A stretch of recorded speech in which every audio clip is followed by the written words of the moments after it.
Alright, let's check here talking with famous people. Tanor, and you say, this video and other recent videos on FI sound a lot like ENTP with tertiary FE has elected to scapegoat himself in light of recent lamentations about his inability to emote, and thereby looking for NTP reasons to denounce his conscious experience of what it is to feel. At 4:15, INFP manifests that deontological imperative in everything they do not utilize another as a means to an end, but rather as an end in and of itself. I'm not sure which INFPs you've been hanging out with, but this is certainly untrue. INFPs commit considerable violence, and ironically so, since it emerges from their perpetual attempts to avoid even the remotest possibility of doing so. Why? Because guilt and punishment experiences don't feel good. Further, this notion of FI as empathetic is a non sequitur. The only time you're going to get true empathy from FI is if its agent has had exactly the experience you've had. And even then, one might question whether, in fact, this is true empathy of another, or if it is just resonance within the agent's self configuration, which also happens to be present in another flesh tomb. Otherwise, it's sympathy.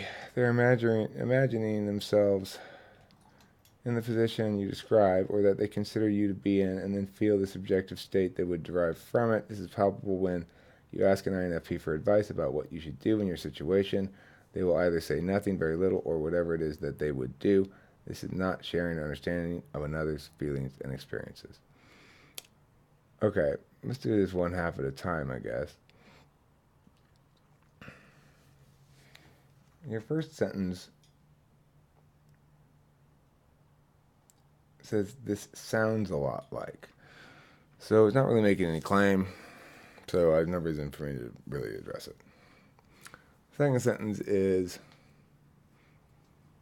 a citation about my point about deontological imperative. Well, I mean, I think basically the rest of this is more or less a semantics dispute, but you'll see why it's, to the extent that it's not, I'm right. It says, I'm not sure which INFPs you've been hanging out with. This is certainly untrue. INFPs can commit considerable violence, and ironically so, since it emerges from the perpetual attempts to avoid even the remotest possibility of doing so.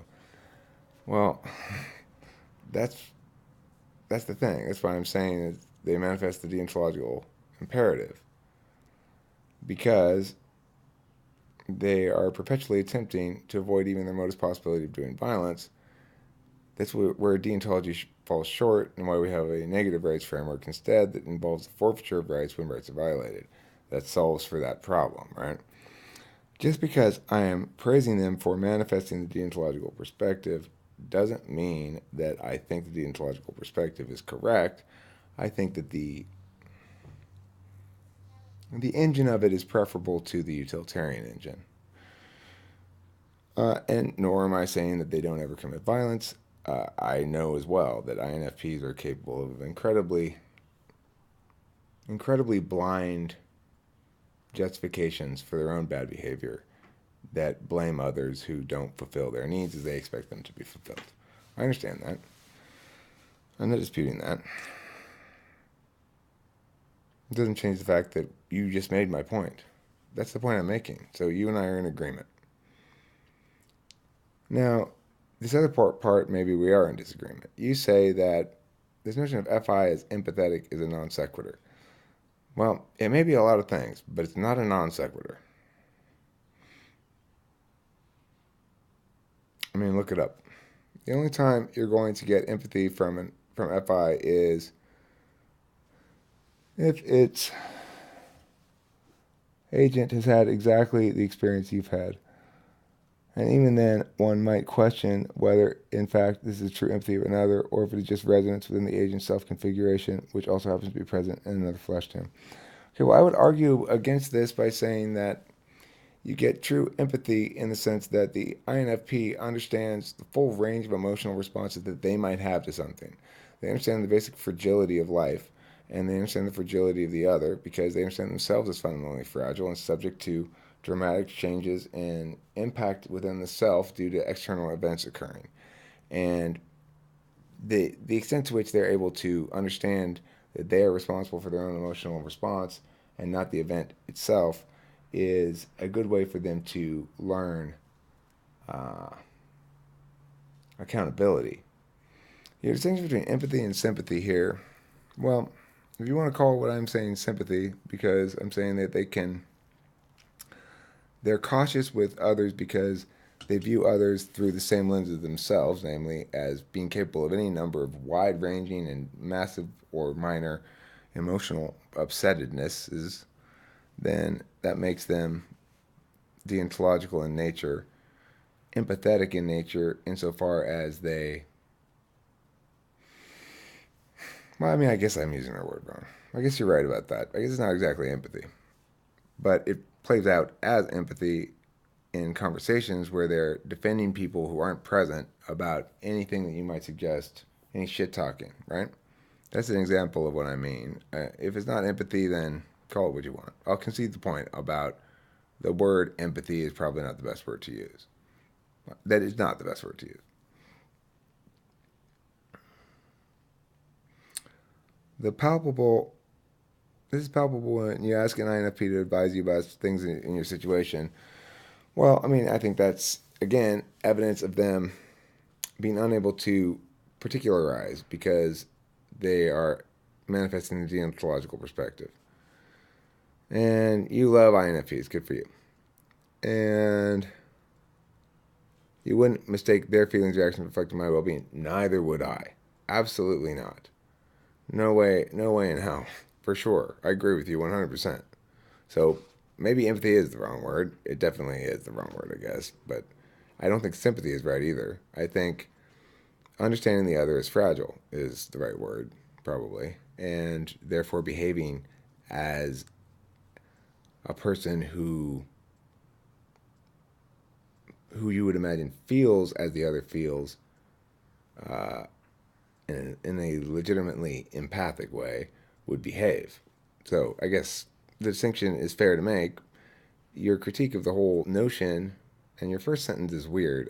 I don't know quite what to make of that. But anyway, um, FE Doms are concerned about other people's perceptions as opposed to other people's feelings. So that's what the ENTP is proving what FE really is. More precisely, this is the ENTP proving what an adult child does with FE, yes. Well, I mean, there's two different claims there. The first is that the fact that I'm using FE like that is evidence of my own lack of maturity. The second is that I have a lack of maturity. That claim's not substantiated. You know, an adult child. Well, I'm not sure what to say about it, except I think you kind of answer the next question here. I mean, it's exactly like me and INFJ trying to use TI. Well, in this case, yeah, and I think you see why, right? Your TI has fallen short, and hopefully I've explained to you adequately why. That you've locked on to a single choice of word, empathy, which I guess is fairly significant in my whole point, and indicated that it's not really a right use of it, which is fine. You're right enough about that point. It's a good in here, right? A good strong in.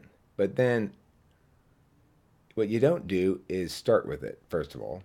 And what you don't do is limit your argument to that. So what you should have done is limit your argument to empathy and lose the first sentence, which is saying, which is a description of my tone, basically.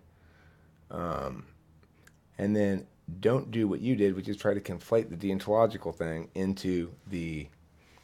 uh, into the empathy thing, because that's where the biggest mistake. You began with the wrong stuff. You got the right stuff right here in the middle, and then you go into, I guess, extrapolating from the arguments I made in this video to number one, generalizing about me, saying I'm an adult child, specifically as an example of an ENTP.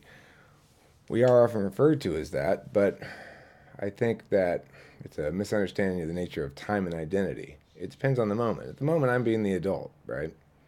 Because I'm instructing and I'm doing so in a non-abusive way, having learned some lessons this morning from unnecessarily abusing people.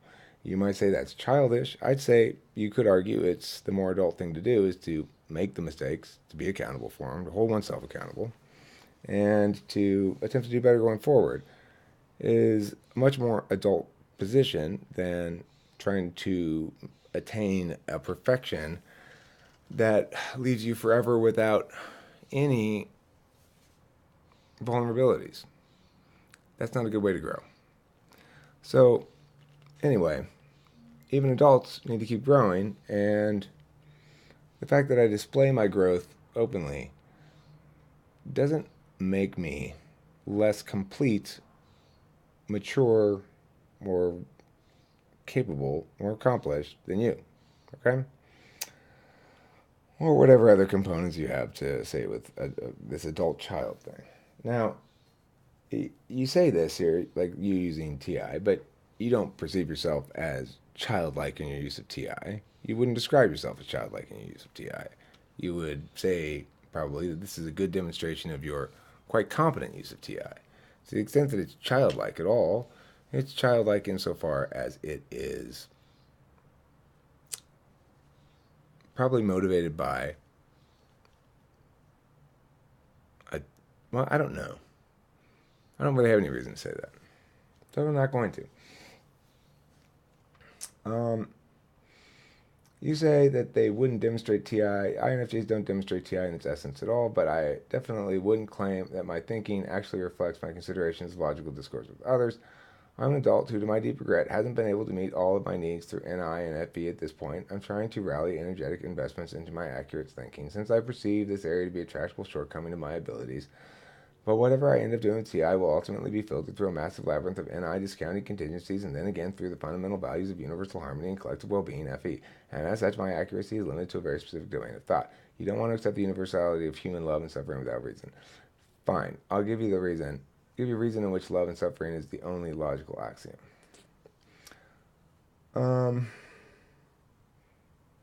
I don't know what you mean in that last little bit. Okay, the last sentence or so. I don't know I'm not sure what you mean there. But in the paragraph before that, the fact that your TI is filtered through a labyrinth of stuff, I mean,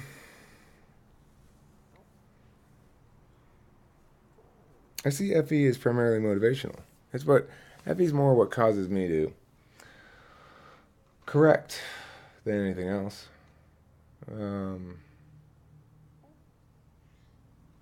I made the argument there that whatever I said, I don't even remember. Whatever you said, I said. Yeah, that's the ENTP proving what FE really is. Primarily a joke. And, I care about FE a lot. I think I'm pretty good at it. Do I think I'm as good as an INFJ? No. Your position seems to me you don't know what TI is, and you're willing to concede that in order to make sure I get that I don't know what FE is. Well, whatever. I don't know. It's... I mean, look at that thing, right? Look at that comment.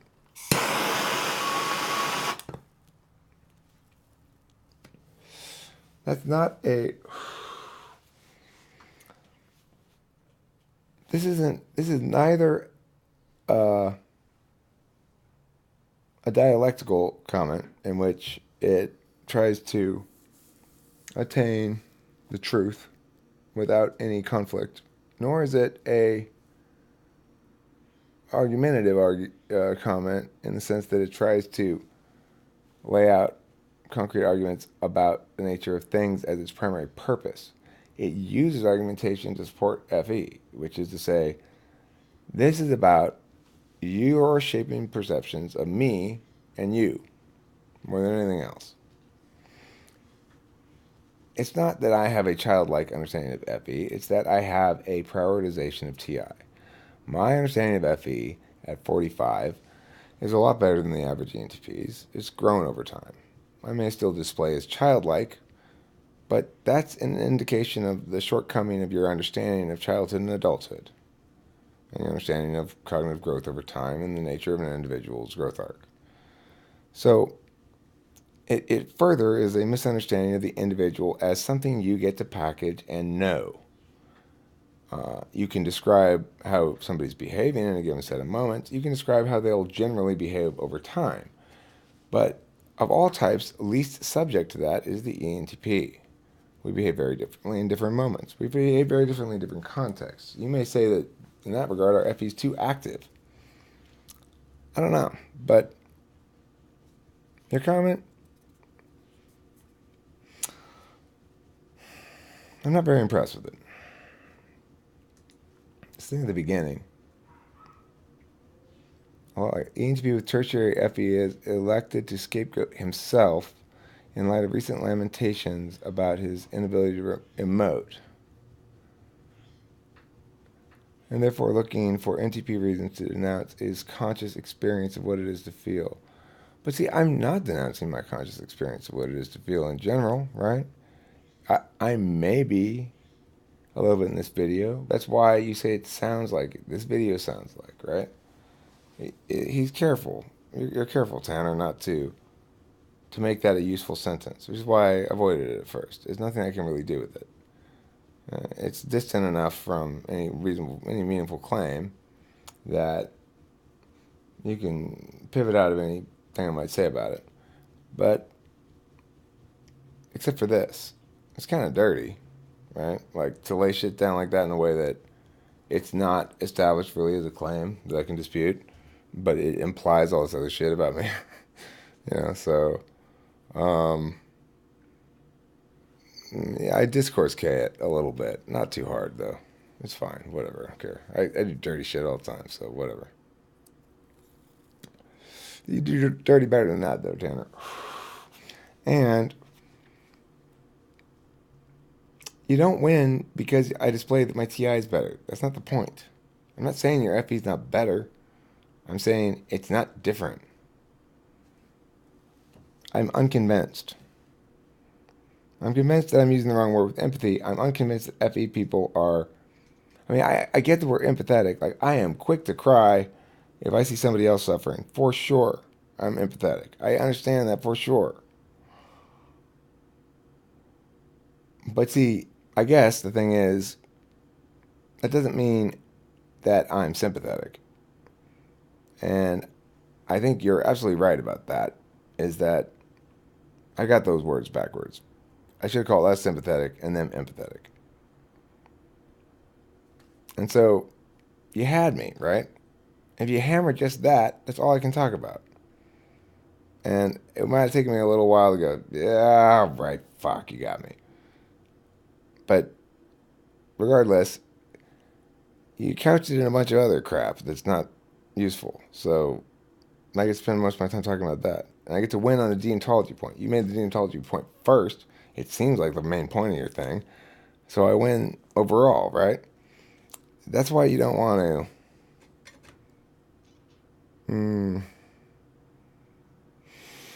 Well, it's like Taylor says.